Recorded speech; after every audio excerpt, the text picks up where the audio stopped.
सार्वजनिक धार्मिक स्थलों पर लगातार हो रहे कब्जों पर दिल्ली हाई कोर्ट ने सख्ती दिखाई है। दिल्ली हाई कोर्ट ने फटकार लगाते हुए कहा है कि मस्जिदों जैसे धार्मिक स्थलों पर पूजा कराने के लिए नियुक्त किए गए इमाम वक्फ बोर्ड की जमीन पर अधिकार नहीं जता सकते। इंडिया गेट के पास मानसिंह रोड पर शाही मस्जिद ज़ाब्तागंज 1740 में बनी ये जमीन दिल्ली वक्फ बोर्ड की है।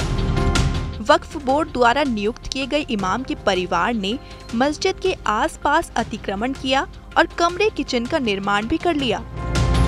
कब्जे वाले हिस्से को खाली कराने के लिए दिल्ली वक्फ बोर्ड ने कई बार नोटिस भेजा।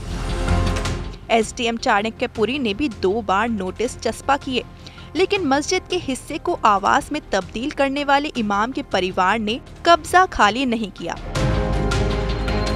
जब मामला हाई कोर्ट पहुंचा और याचिकाकर्ता ने यह कहकर कब्जा बरकरार रखने की बात कही कि वो कई दशकों से वहां रहता आ रहा है, इसीलिए उसे मस्जिद से बेदखल नहीं किया जा सकता, तो दिल्ली हाई कोर्ट ने कड़ी फटकार लगाते हुए याचिकाकर्ता पर कड़ा जुर्माना भी लगाया और प्रशासन को आदेश दिया है कि कब्जे वाले हिस्से को याचिकाकर्ता से खाली कराया जाए।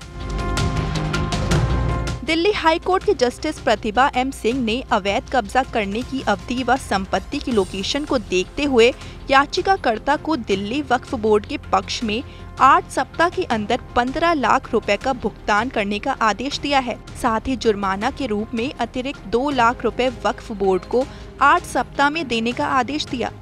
सार्वजनिक धार्मिक स्थल मंदिर हो या मस्जिद, इन पर होते कब्जे को लेकर दिल्ली हाई कोर्ट ने कड़ी फटकार लगाई है और चिंता व्यक्त की है। इस वक्त मैं मौजूद हूं दिल्ली के इंडिया गेट के पास और इंडिया गेट से लगी हुई एक मस्जिद है, शाही मस्जिद ज़ाब्तागंज। ये मस्जिद करीब 200 से 300 साल पुरानी है, 1740 में बनाई गई थी, ऐसा इस मस्जिद में जो लोग हैं उन्होंने हमें बताया। लेकिन 1971 के आसपास, 1975 के आसपास यहाँ पर एक इमाम को नियुक्त किया गया और उसके बाद धीमे धीमे इस मस्जिद के चारों तरफ कब्जा करना शुरू हो गया। ये मस्जिद दिल्ली वक्फ बोर्ड की जमीन पर है, लेकिन समय के साथ साथ इस मस्जिद के चारों तरफ कब्जा, और इसी सिलसिले में याचिकाकर्ता जहीर अहमद ने एक याचिका डाली कोर्ट में, क्योंकि कार्रवाई करते हुए एजेंसीज ने एक कमरा, किचन उसको सील कर दिया था, क्योंकि जो दिल्ली वक्फ बोर्ड की जमीन थी उसके अतिरिक्त यहां पर निर्माण किया गया था। और कोर्ट की तरफ से ये कड़ी फटकार लगाई गई है कि धार्मिक स्थलों पर चाहे इमाम हो, चाहे मंदिरों में पुजारी हो, वो सिर्फ वहां पर पूजा कराने के लिए नियुक्त किए जाते हैं, वो वहां पर अपना आवास नहीं बना सकते। और ऐसे तमाम केसेस कोर्ट में पहुंच रहे हैं। और जब इस मस्जिद का मामला कोर्ट में पहुंचा तो जज प्रतिभा एम सिंह ने साफ कहा कि इस मामले में जो याचिकाकर्ता हैं जहीर अहमद के अलावा, उनके पास बहुत ज्यादा जानकारी नहीं है, उनके पास पुख्ता कागजात नहीं है, वो बात ये बता पाए कोर्ट को कि उनका कैसे इस जमीन पर अधिकार है। तो फिलहाल इस मंदिर के भीतर भी, इस मस्जिद के भीतर भी हम लोग गए और अंदर हमने देखा तो उस हिस्से को तोड़ दिया गया है। जिस कमरे पर जो कब्जा किया गया था याचिकाकर्ता की तरफ से, उस कमरे को खाली कर दिया गया है और महिलाएं अब वहां पर जाती हैं और नमाज अदा करती हैं। तो ऐसे तमाम केसेस देखे जा रहे हैं जहां पर मस्जिद की वो जमीन जो दिल्ली वक्फ बोर्ड या सरकारी संपत्ति होती है उसके इर्द गिर्द कब्जा कर दिया जाता है। और इस जगह की बात करें तो देखिए, ये मानसिंह रोड है। मानसिंह रोड दिल्ली के इंडिया गेट के पास से गुजरता है, तो काफी प्रोमिनेंट है, एकदम लुटियंस के बीचों बीच ये जगह है और ये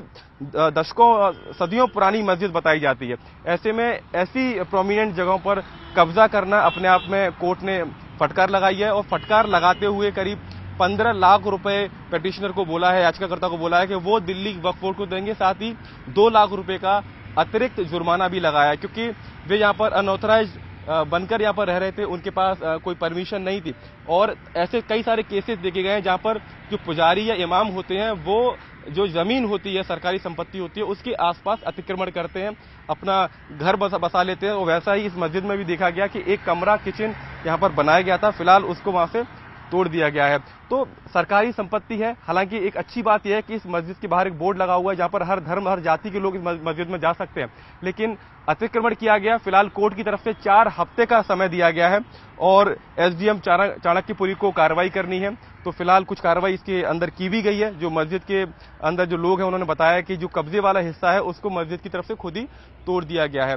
और कड़ी फटकार लगाते हुए कोर्ट ने इस पूरे मामले में ये कहा है कि इस तरीके से सार्वजनिक धार्मिक स्थलों पर कब्जा नहीं किया जा सकता। पुजारी और इमामों का काम मंदिर और मस्जिदों में सिर्फ पूजा कराना है और वे सिर्फ पूजा कराएं, वे अपने परिवार को मस्जिद या मंदिर के आसपास नहीं बसा सकते। अदालत ने इस मामले को एक बेहतरीन उदाहरण बताया है, जब पूजा स्थलों को आवासों में बदल दिया जाता है और परिसर की देखभाल करने वाले लोगों द्वारा कब्जा कर लिया जाता है। बाद में उनके परिवारों द्वारा संपत्ति पर दावा किए जाने से लेकर पूजा स्थलों को वाणिज्यिक संपत्ति में परिवर्तित कर दिया जाता है। इंडिया गेट के पास स्थित ज़ाब्ता मस्जिद में याचिकाकर्ता ज़हीर अहमद के पिता को वक्फ बोर्ड द्वारा इमाम नियुक्त किया गया था। बाद में इमाम के परिवार ने मस्जिद के हिस्से में निर्माण करवा लिया और परिवार रहने लगा।